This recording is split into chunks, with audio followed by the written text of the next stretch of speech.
I'm Elex Michaelson. This week on The Issue is Arnold Schwarzenegger. I don't have to do exactly what my father did. This son of a Nazi officer working to terminate hate. As a kid, what did your parents tell you about Jews? We talk about his push to combat climate change and to fill LA's potholes. Then the misinformation started. We discuss his new book, his new TV show, and his new pet pig. She ran out of the house and she ran all over the property and we couldn't catch her. Broadcasting across California, you're watching The Issue Is. I'm Elex Michaelson at USC Annenberg, and welcome to The Issue Is. Arnold Schwarzenegger is busy most weeks, but this week especially busy, including this event. It's important for all of us to get together here and to talk. Arnold Schwarzenegger's USC Institute hosts a conference confronting anti-Semitism called Terminating Hate. I don't have to do exactly what my father did. I don't have to copy him. Schwarzenegger's father was a Nazi officer in World War II. As a kid, what did your parents tell you about Jews? When I grew up, no one ever talked about the Second World War, the atrocities about Jews or anything like that. So there was no prejudice talk going on. I just recognized very quickly that every time my father noticed something was Jewish related, that he had an attitude about it. Arnold says as a teenage bodybuilder, his perspective changed after meeting an Austrian politician named Alfred Gerstel. His son was working out, so I got to know him, and he always talked about, the importance of inclusion.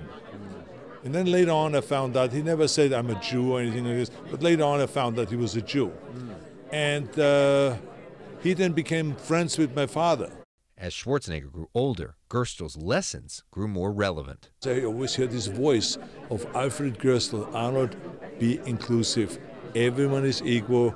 Don't ever be prejudiced. For decades, Arnold has been one of the biggest supporters of LA's Museum of Tolerance. We have one thing in common, that we both fight prejudice. Last year, he visited the Nazi death camps in Auschwitz with the son of Holocaust survivors.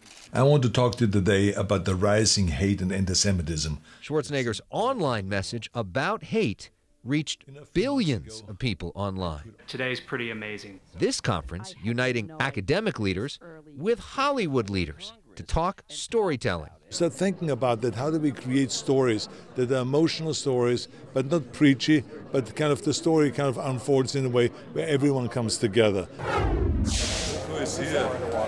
Hey, Governor. One of our favorite journalists. Recently, Schwarzenegger invited us to join him at Alta Sea in San Pedro.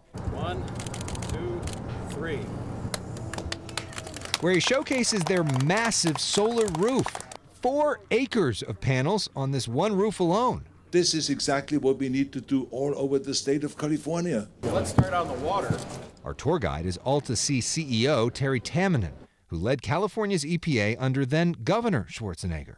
Schwarzenegger's then cousin by marriage, Bobby Kennedy Jr., first introduced them during Schwarzenegger's campaign for governor.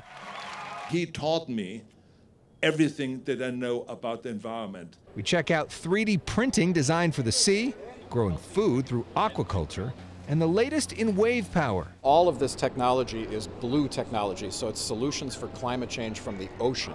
After, he sits down with us for an extensive and exclusive interview. Governor, always great to see you, and pretty cool to be here. What is it, do you think, that the state and the world can learn from what we're seeing here? I think that people always feel like if it hasn't been done, then it's impossible. Yeah. And here's an example that it is possible, that you can take an old building that is 100 years old, this warehouse here at San Pedro, and they put the solar on it. It's 180,000 square feet. This rooftop, one rooftop like that. So it just shows you what we can do. So if we would literally cover all the warehouse rooftops in California, we could get around, 70 gigawatts, which is 70,000 megawatts of energy. Now the state, and it's hardest, they only uses 80,000. So think about the kind of energy we could create. But for that you have to really have a will, and you have to have everyone work together, and we can accomplish that within the next 10 years. One thing I just learned listening to you out there is that you said that you really weren't that interested in the environment until your then cousin by marriage, Bobby Kennedy Jr., convinced you that this is really important stuff. Now he's running for president. Are you backing him? No, I'm not backing anybody. I'm not into the endorsement business. But I was very thankful, and always will be, to Bobby Kennedy. First of all, he's an outstanding man. He's very smart. And I've been friends with him ever since I met him. When I started going out with Maria, he was always very kind and respectful, and we always shared ideas, and he always talked to me about the environment and his passion about the environment. The environment was not my main issue when I first got really into this whole thing. When Bobby Kennedy told me about the importance of that, and I said to him, hey, I trust you. I said, anytime. So I met Terry Tamminen. He introduced me to him, I met him, and he then really helped me in my creating the vision for California and for the rest of the nation. And so I think that really helped me. And this is why I say so many times, we talked about it, why I say, I get a lot of times the credit for something, but people should know that I'm a product of a lot of help. And Terry Tamminen is one of those helps, and Bobby Kennedy was one of those helps. And this is why I am so into the environment now, because of those guys, and why I'm such a crusader for a clean environment. I got to ask you about the pothole thing. So you posted this video of filling a pothole. It went viral. There was a lot of misinformation that came out. From your perspective, what happened? First of all, at the Schwarzenegger Institute, I always tell students, don't just study and learn. Also think about how can you actually make a difference. Yeah. And so I wanted to show, and I always do that I jump in there and try to solve a problem, whatever it may be. In this case, I just happened to see the Southern California Gas Company finish their work in January, and they closed the trench there perfectly. Yeah. But obviously not perfectly enough that when the next rain came, it washed it out. Yeah. And the hole became bigger and bigger and bigger, and then all of a sudden, I was riding down with my bicycle, and I said, oh my God, I could have wiped out here. But then it went on now from January to February through March, and now it's April. And I said, well, how much longer do we have to deal with this hole? So of course, throughout the time we complained. Mm-hmm. And no one came out to do anything, so I just decided from one day to the next, I called my buddies and said, can you pick up some asphalt for me and bring it? I'm gonna meet you at 10:30 down there at this trench, and there's potholes. There was 2 of them. I filled the trench, I filled the pothole with the asphalt. It took me 25 minutes, it was nothing. And we just pounded it down and drove over it with our vehicles a few times, and that was it. Yeah. And then the misinformation started. This was actually a service trench. A service trench is something that when you're still working on it, right. But they stopped working on it. So there was no one working on it, so there was a lie.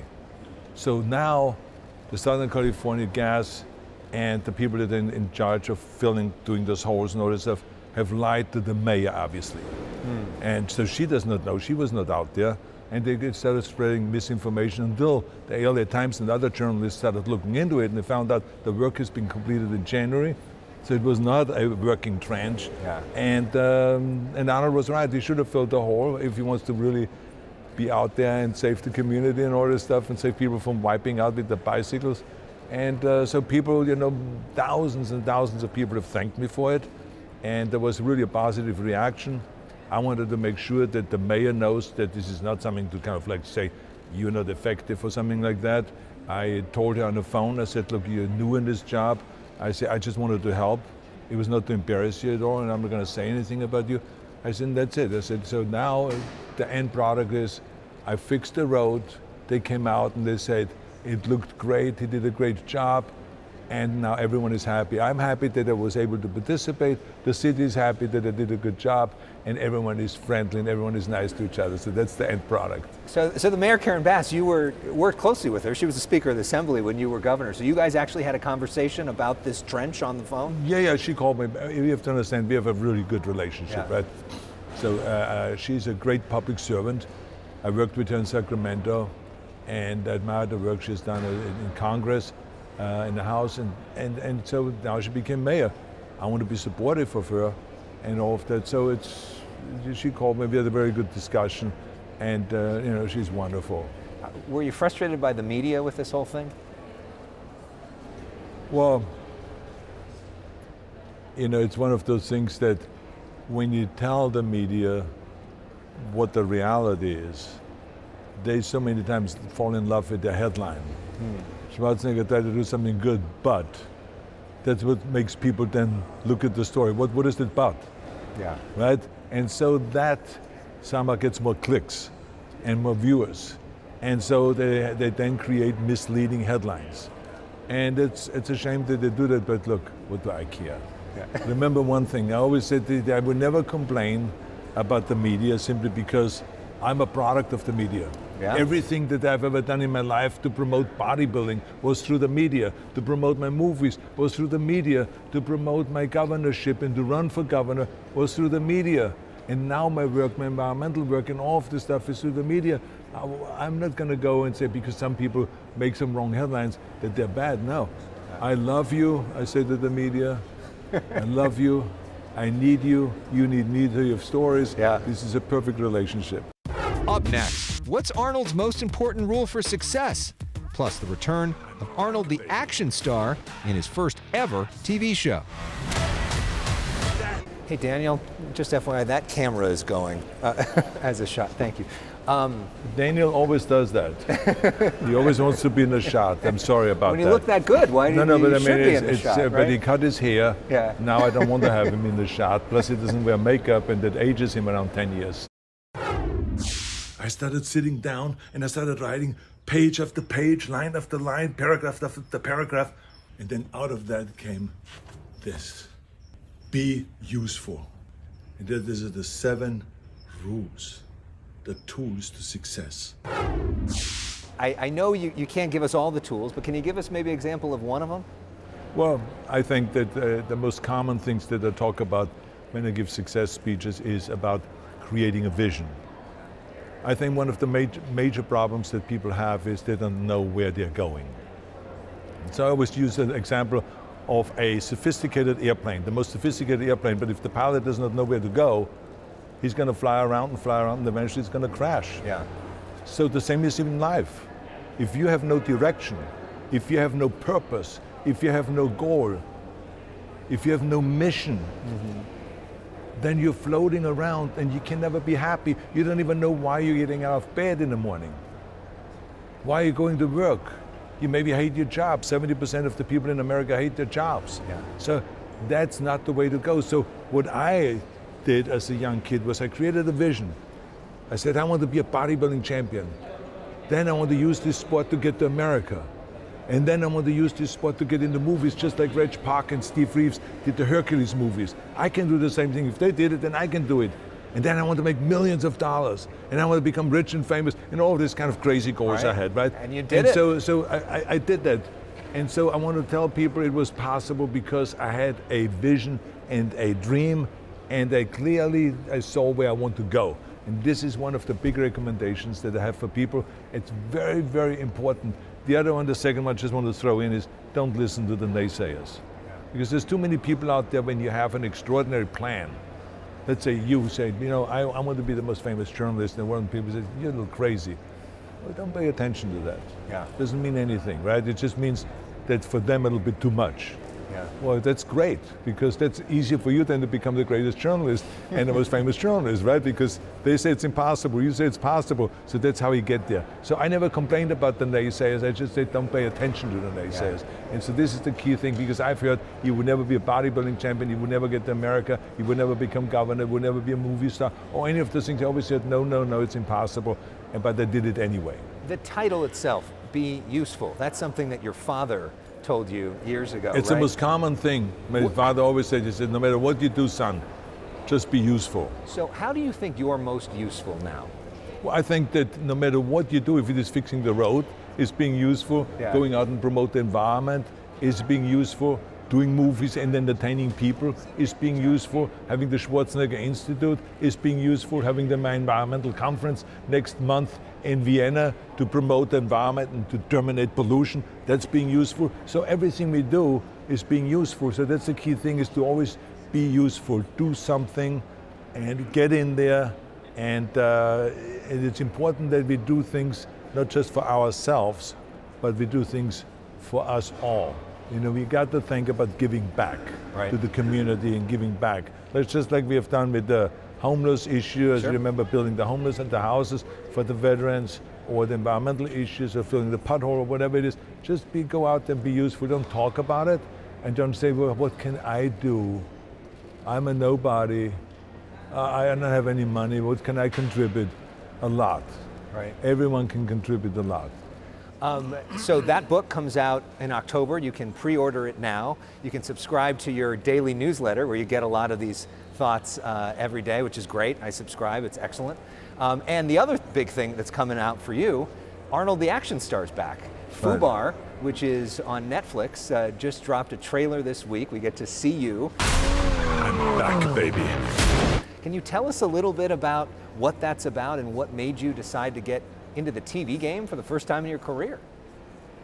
You know, David Ellison came to me, and he produced the last two Terminators with me, and we get along really well, and he liked the way I work and all that stuff. And so he came to me and he says, Arnold, I have an idea.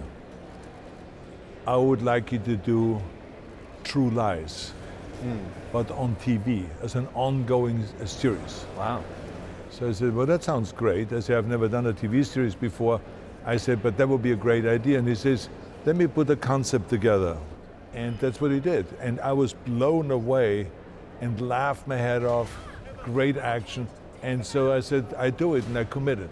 Yeah. And now with that, it was really a wise decision, because we went to Toronto and we shot that series for 4.5 months. It was really hard work.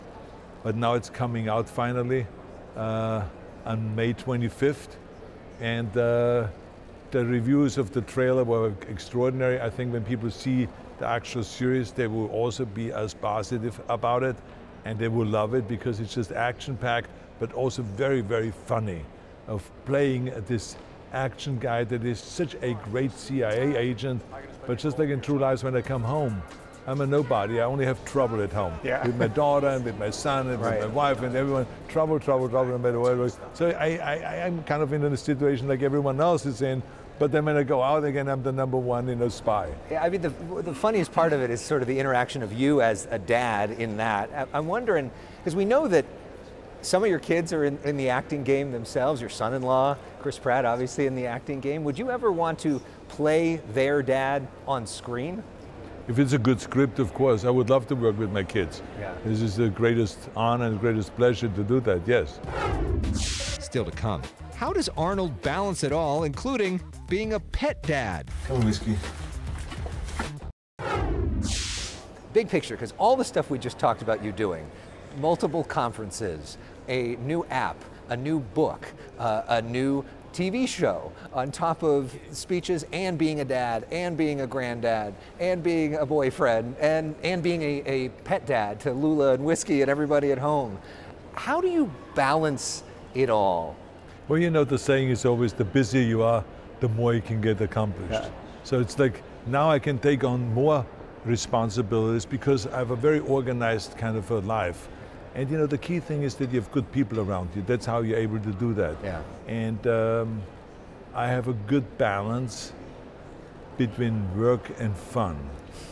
You know, because when I play with my animals, we just got a new pig. You got a pig? A pig. What's it's the name of the Schnelli. pig? Schnelli. Schnelli? Yeah, Schnelli. So Okay. the word Schnell Schnell means fast Okay. in German, right? So because when we brought her home, she ran out of the house and she ran all over the property, and we couldn't catch her. So we couldn't catch him. It's a he. Yeah. And so we called. I said, "It's so schnell." And then my girlfriend said, "Why don't we call her Schnelli?" I said, "That's a great idea." So we called her Schnelli. So anyway, now she doesn't run away anymore. Doesn't run away. But I mean, he's fantastic. So it's so much fun to feed the animals in the morning, all the different dynamics and all this stuff. And to have that and to travel around the world and to promote the environment, to have environmental conferences, to do speeches, to have the book being released, and now the promotional tour for FUBAR, the TV series that's coming out. And in case someone doesn't know what FUBAR means, it means beyond all recognition, or beyond all repair. So sometimes they say this, and sometimes they say that. But anyway, so that's the title of it, because that's what my life is like in a TV series. And then, like I said, there's all kinds of action. My life is exciting, and I love it. What goes through your mind? When we come back, we celebrate The Issue Is' 5th anniversary, and Arnold almost brings me to tears.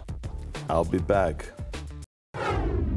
He is finally here, and we couldn't be more excited to welcome the 38th Governor of California, Arnold Schwarzenegger. Welcome to The Issue Is. Thank you. Thank you so much. This month, our show is celebrating its 5-year anniversary, and I just want to say thank you so much for being one of our most frequent guests, our best guests, most unpredictable, fun. It's been amazing to be on this journey with you, and I'm so appreciative of your time and how kind you've been to me and our team. Well, you know, this is only because you guys are good. No, but it's such a pleasure for me to work with someone that really is into it. You get into the news, inside, not just to read a teleprompter. That's easy to do. But when you bring the news, I know that you studied the issues. Yeah. So just like this here is a perfect example. You come down here to study what's going on the roof. What does it look like, the 180,000 square feet of solar? How did they connect it? How did they send it back to the grid? So you know all of this stuff. So when you ask me questions, it comes from your heart and from your brain rather than just, from your mouth. And so to me, anytime you call, no matter what the issue is, I will be there for you. And I will be there for your station because you're fantastic. No matter what the issue is. Well, thank you for being on The Absolutely. Issue Is. Governor Schwarzenegger, you're the man. My Thanks pleasure. everybody for watching. We'll see you next week. That was great. Thank you so much for being so generous with that. That was awesome. Thank you. Bravo. Thank you.